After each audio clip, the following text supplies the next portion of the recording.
esta lucha por el maíz nativo de México, por nuestra alimentación, nuestra soberanía alimentaria y nuestro derecho a la salud a partir de una alimentación sana. De eso se trata la lucha contra los transgénicos, sobre todo en el ámbito del maíz, y además una lucha por la humanidad. No debemos de perder este grano. En el caso mexicano, recordar que nuestra alimentación se basa sobre todo en la ingesta de maíz, no solo porque consumimos tortillas, sino porque muchos productos alimenticios provienen del maíz. Para ello, pues un poco más adelante nuestra compañera Pamela Hernández nos presentará la entrevista que sostuvo con Montserrat Telles. Ella es activista por el maíz nativo, integrante de la campaña Sin Maíz No Hay País y también de la Fundación Semillas de Vida. Antes de ello, vamos a presentar una pequeña cápsula que nos preparó el Centro de Derechos Humanos Fray Francisco de Vitoria acerca de este día del maíz, este día mexicano que se instituye sobre este grano, el maíz, y justamente nos hablan de su importancia. Este día se celebró el pasado 29 de septiembre y pues no hay que pasarlo por alto. Es una lucha que nos convoca a todas y a todos. Vamos a verlo. ¿Sabías que en México se celebra el Día Nacional del Maíz cada 29 de septiembre? ¿Conoces la importancia que tiene el maíz en las culturas mexicanas? ¿Has escuchado sobre temas como la soberanía alimentaria o la campaña nacional Sin Maíz No Hay País? Hoy te compartimos este y muchos datos más que nos van a servir para la lucha por nuestros maíces, nuestra tierra y nuestro territorio.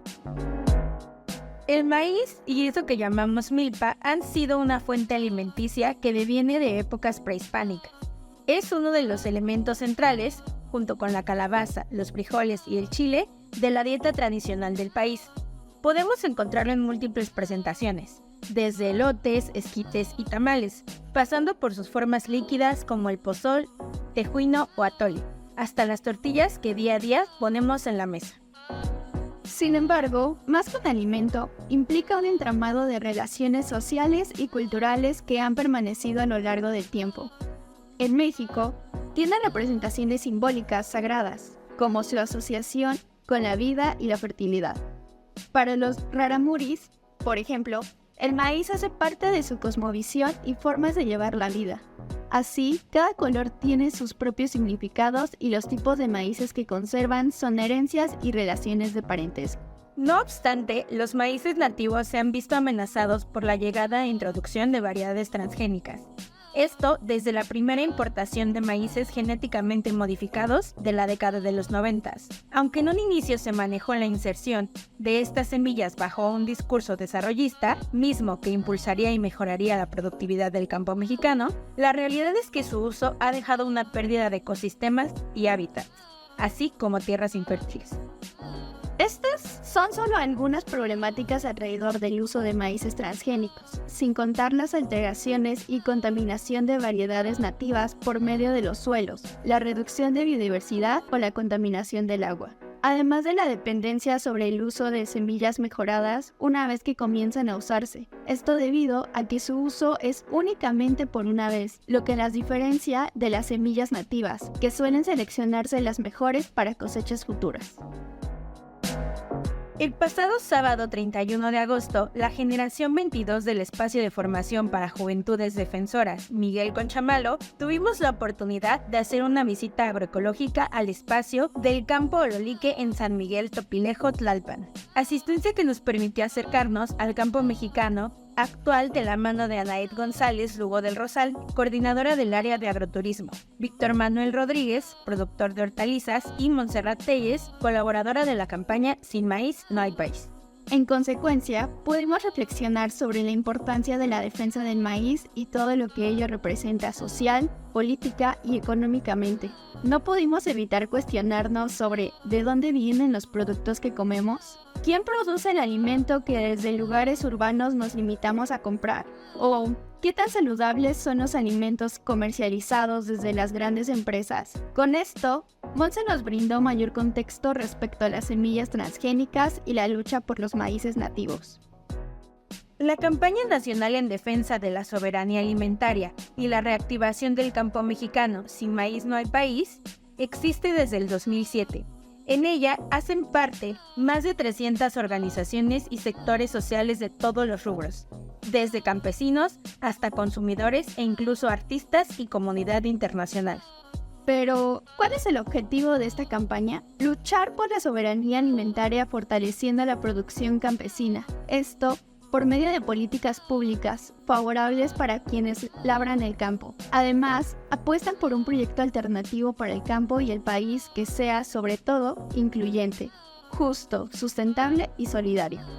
Por otra parte, la soberanía alimentaria tiene que ver con el derecho de todas las personas a tener acceso a alimentos suficientes, nutritivos y sanos. Por supuesto, la existencia y presencia de transgénicos en el campo es un obstáculo latente para lograrla. Entonces, ¿cuál es el panorama actual de México respecto a los transgénicos? ¿Realmente tenemos acceso a buena alimentación? ¿Y qué estamos haciendo para lograr garantizar derechos como la alimentación y por ende la salud? Preguntas que surgen y dan sentido a la importancia de la defensa del maíz en nuestro país. Como podemos ver, a pesar de que la alimentación y la salud son temas de la Agenda 2030 para el Desarrollo Sostenible de la ONU, la realidad del campo en México es compleja, sobre todo en los territorios colindantes con la mancha urbana. Hasta aquí nos despedimos.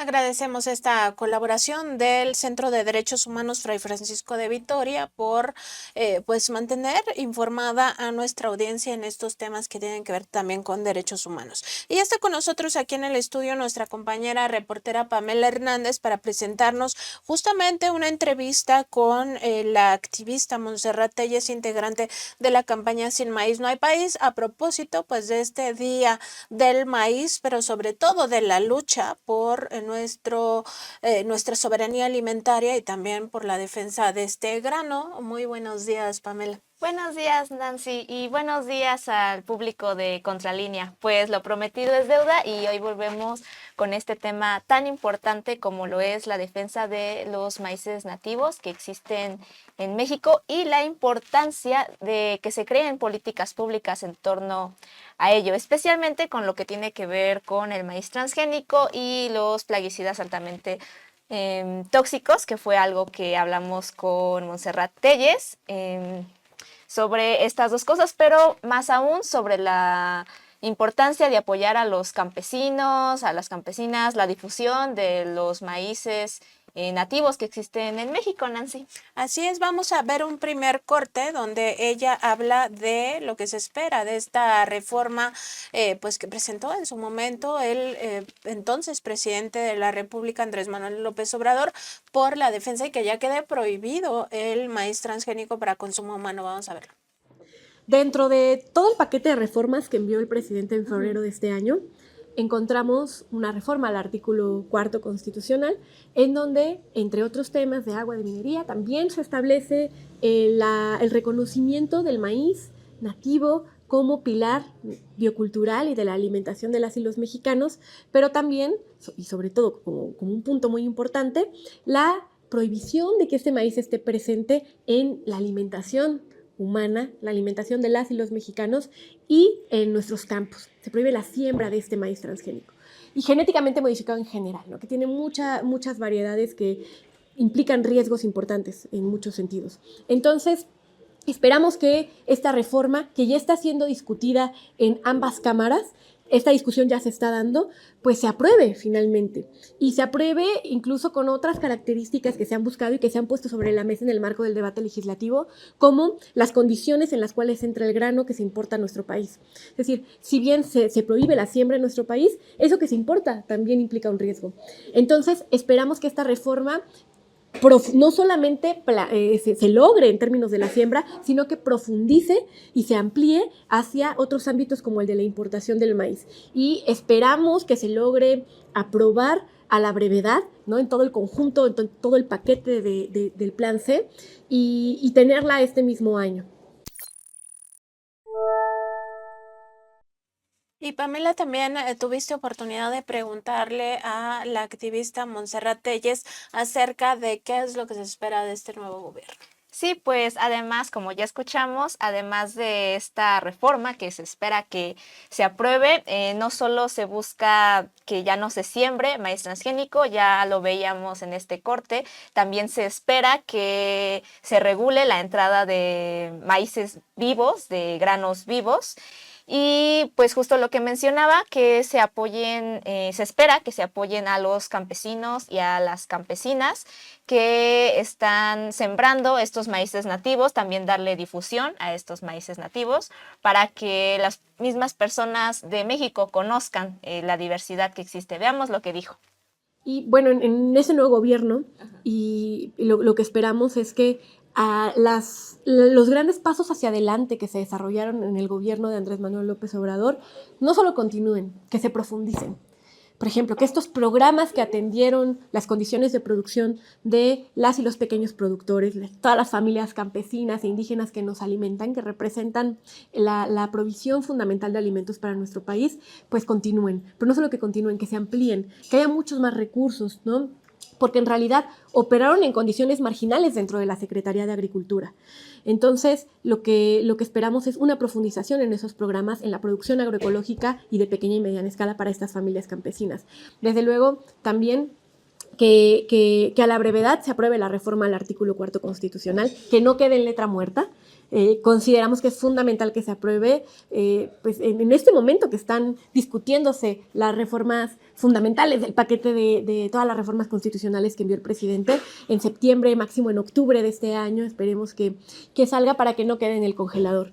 Y también que a la brevedad se elabore y se publique el reglamento a la Ley General de Alimentación Adecuada y Sostenible, que acaba de entrar en vigor, pero que no queremos que suceda lo mismo que con la Ley de Fomento y Protección al Maíz Nativo, que entró en vigor, pero no se ha constituido el Consejo Nacional del Maíz, no hay reglamento. Entonces es fundamental que para garantizar nuestro derecho a la alimentación, también a la brevedad tengamos estas reglamentaciones, ¿no?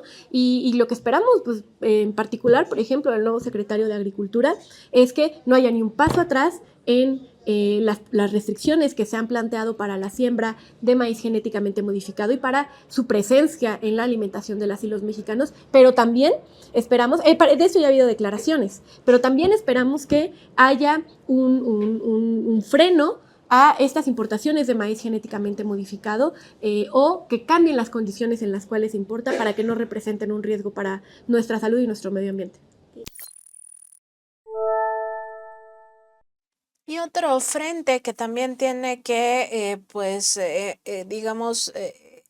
hacer el actual gobierno, pues tiene que ver con este panel de controversia entre México y Estados Unidos. Recordar que la industria alimentaria, sobre todo la que hace estos herbicidas y estos transgénicos, particularmente el caso de Bayer Monsanto, pues reclamaron a México desde el gobierno de Estados Unidos por este decreto que publicó en su momento el ahora expresidente Andrés Manuel López Obrador para prohibir el consumo de maíz transgénico, el consumo humano. De esto también tuviste oportunidad, Pamela, de preguntarle a Montserrat Telles.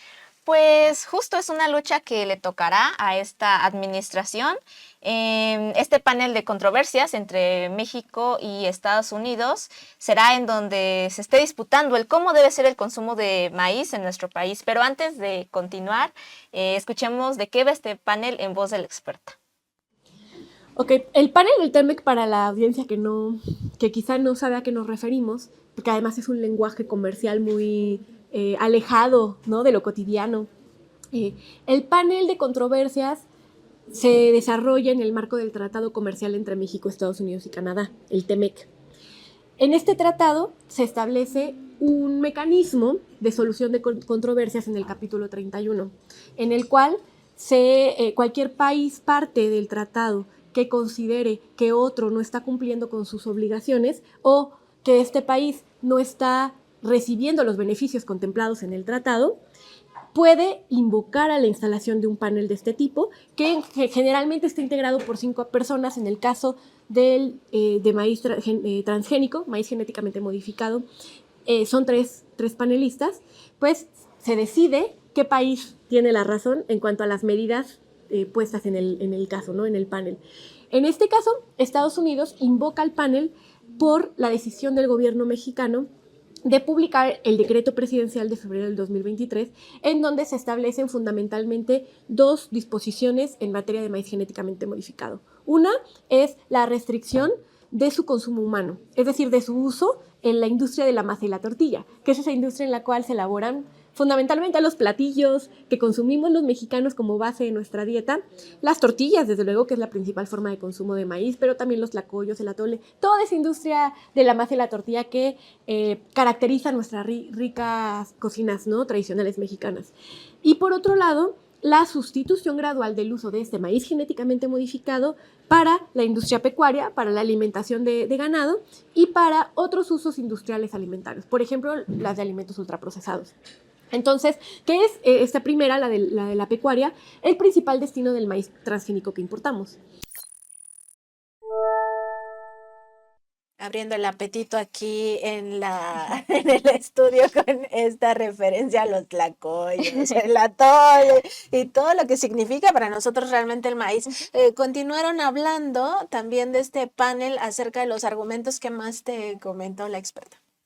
Pues la discusión profunda, como dijo la experta, ya se dio, pero es muy importante, o al menos ella lo consideró así, que dentro justo de esta discusión se diera y se plantearan las cuestiones como la diversidad de maíces que existen en México, son 64 razas, y además el diferente tipo de consumo que existe en ambos países, porque bueno, como ahorita en unos segundos veremos, México consume mucho más maíz que Estados Unidos. Escuchémosla.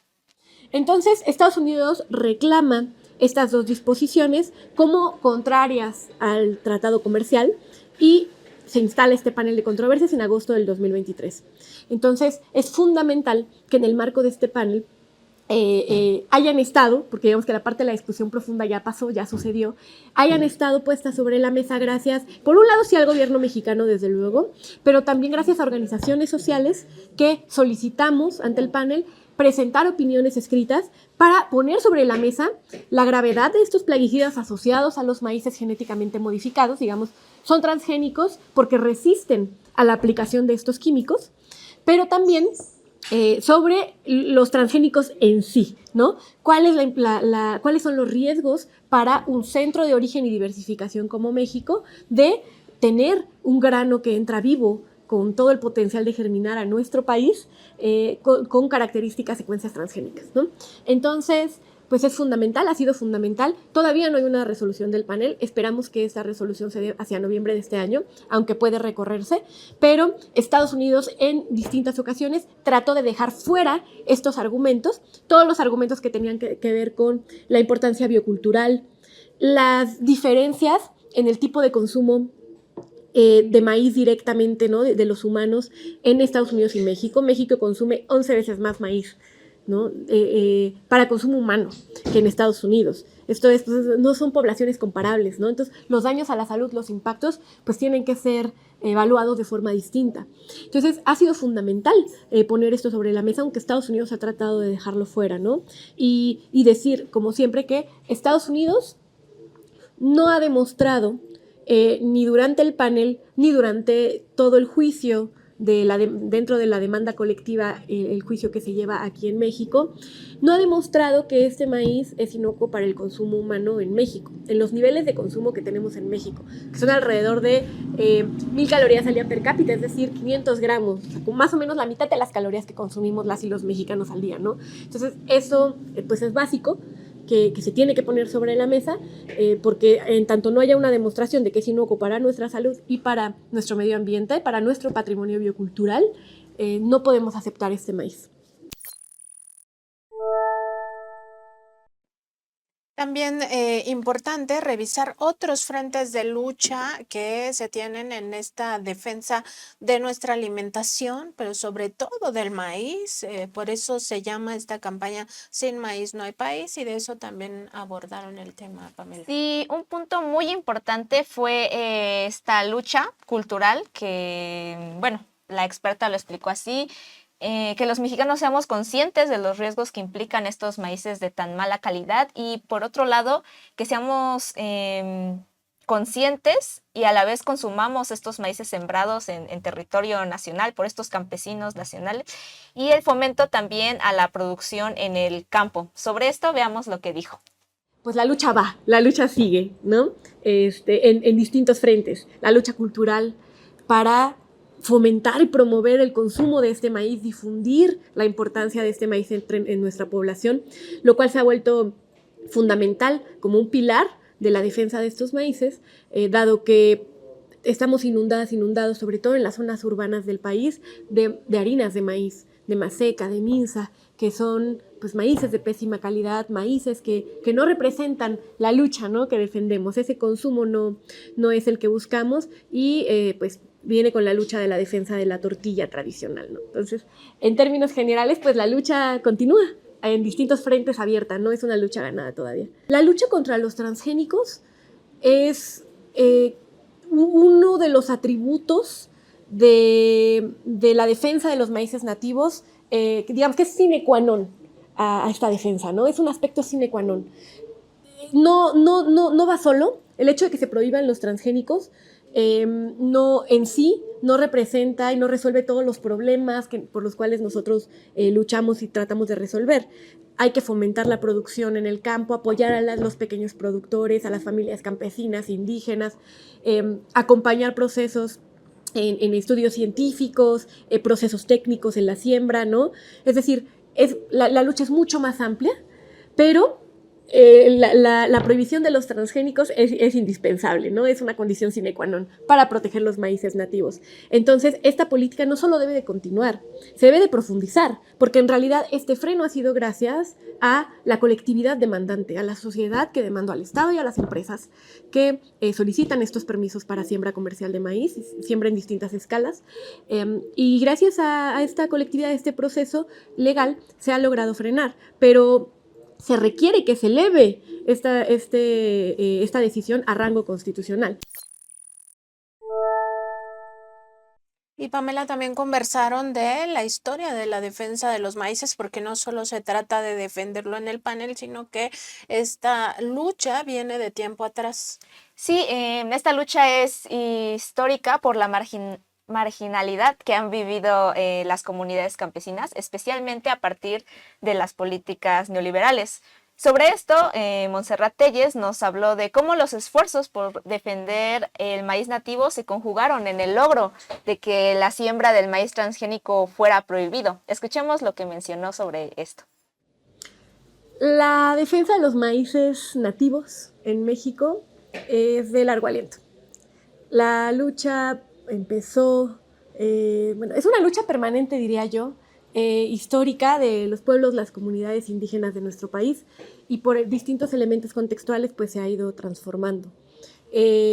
Actualmente yo diría que los aspectos que más han impactado se han desagregado desde la década de los 90. Entonces la lucha, el cómo va, responde a cómo han avanzado las políticas de corte neoliberal en el campo, en el comercio, ¿no? Desde que se apertura el comercio y se autoriza la entrada de maíces de otros países a nuestro país, fundamentalmente Estados Unidos, en donde más del 90% del maíz que se produce es transgénico. Entonces, pues la lucha se está desarrollando en varios frentes. Tenemos la demanda colectiva contra el maíz transgénico, que es una defensa desde lo legal para frenar los permisos de siembra comercial de este maíz y así evitar que se contamine la gran diversidad con la que contamos, ¿no? Las 64 razas que aloja nuestro país y miles de variedades que tenemos nativas y criollas. Y pues en el marco de este juicio, en septiembre del año pasado, justamente el Día Nacional del Maíz, difundimos desde la campaña la resolución del juez en una primera instancia del juicio, que ya llevaba 10 años para ese entonces, que no fue en nuestro favor. Sin embargo, en el marco de esta defensa legal, pues la lucha continúa en una segunda instancia del juicio, ¿no? Entonces, todavía se mantiene la prohibición que se ha logrado conseguir gracias a esta colectividad demandante para frenar la siembra de maíz transgénico en escala comercial.